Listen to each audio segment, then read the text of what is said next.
오늘 우리가 함께 묵상할 말씀은 마태복음 24장 40절부터 44절 말씀입니다. 그때 두 사람이 밭에 있음에 한 사람은 데려가고 한 사람은 버려둠을 당할 것이요 두 여자가 맷돌질을 하고 있음에 한 사람은 데려가고 한 사람은 버려둠을 당할 것이니라. 그러므로 깨어 있으라. 어느 날에 너희 주가 임할는지 너희가 알지 못함이니라. 너희도 아는 바니 만일 집주인이 도둑이 어느 시각에 올 줄을 알았더라면 깨어 있어 그 집을 뚫지 못하게 하였으리라. 이러므로 너희도 준비하고 있으라. 생각하지 않은 때에 인자가 오리라. 오늘 말씀에는 두 명의 사람이 있습니다. 두 사람이 밭에 있는데 한 사람은 데려감을 당하고 한 사람은 버려둠을 당합니다. 예수님의 마지막 때에 대한 비유입니다. 이 말씀은 우리가 예수님의 재림을 어떻게 준비해야 하는지 설명해 주고 있습니다. 한 사람은 데려감을, 한 사람은 버려둠을 당합니다. 두 사람 모두 같은 맷돌질을 하고 있었습니다. 둘이 하는 일의 양과 질에 대한 평가는 오늘 말씀에 보이지 않습니다. 겉으로 보기엔 두 사람은 같은 일을 하고 있습니다. 그러나 이 두 사람의 마지막은 극명하게 갈라집니다. 그 이유가 42절에 기록되어 있습니다. 그러므로 깨어있으라. 어느 날에 너희 주가 임할는지 너희가 알지 못함이니라. 두 사람은 같은 일을 하고 있었지만 한 사람은 깨어 있었고 한 사람은 졸고 있었습니다. 깨어 있음의 차이가 구원 여부를 갈라놓았습니다. 같은 일을 해도 깨어 있는 마음으로 열심과 힘을 다해 하는 사람이 있습니다.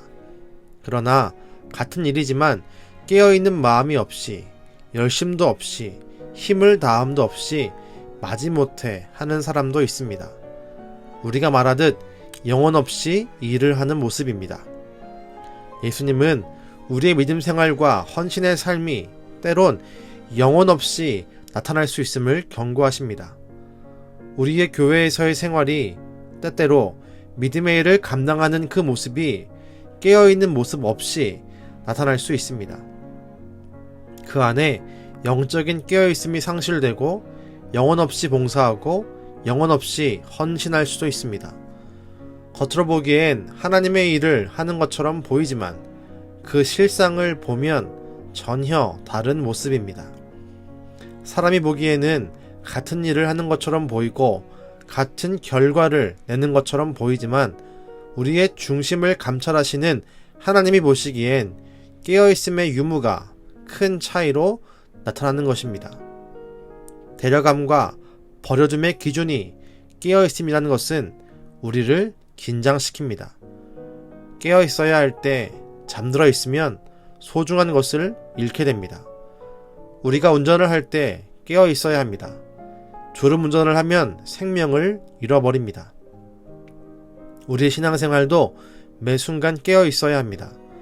우리의 신앙생활이 잠자고 있다면 영원한 생명을 잃어버립니다. 우리 모습 가운데 하나님을 향한, 예수님을 향한, 성령님을 향한 마음이 남아있는지 점검해야 합니다. 처음 예수 믿을 때의 감격과 떨림, 그리고 감사와 찬양의 모습을 가지고 있는지 점검해야 합니다. 신앙생활이 오래되어서 형식화되고 피상적이게 되고 그 어떤 깨어있음이 없는 잘못된 습관화가 되어 있지 않은지 스스로 살펴야 합니다. 우린 깨어있어야 합니다. 우린 깨어있어서 마지막 때에 하나님의 부르심에 반응하여 들려 올려져야 합니다. 피상적인 신앙생활에서 깨어납시다. 졸고 있는 신앙생활에서 일어납시다. 그리고 내가 먼저 깨어나고 일어나므로 옆에 잠자고 있는 믿음의 사람들도 깨우고 일어나게 합시다. 오늘 말씀에 보인 두 명의 여인처럼 한 명만 데려감을 당하는 것을 용납하지 맙시다. 우리가 먼저 깨어서 함께 하나님께 나아가도록 옆 사람을 깨우는 하나님의 아름다운 성도가 되시기를 주님의 이름으로 축복합니다. 기도하겠습니다. 주님, 오늘 말씀 바라보며 우리가 깨어있기를 소망합니다. 우리가 깨어서 마지막 때에 주가 부르실 때 우리가 주 앞에 들려 올려지기를 간절히 원합니다. 주님, 그런 삶을 살도록 지금부터 깨어있음으로 준비하게 하시고 우리 주변에 졸고 있는 사람들도 우리가 먼저 깨어서 깨움으로 다 함께 주 앞에 올라가는 놀라운 일이 펼쳐지게 도와주시옵소서. 지금도 우리를 깨우시고 우리를 끝까지 사랑하시는 예수님의 이름으로 기도드렸습니다. 아멘.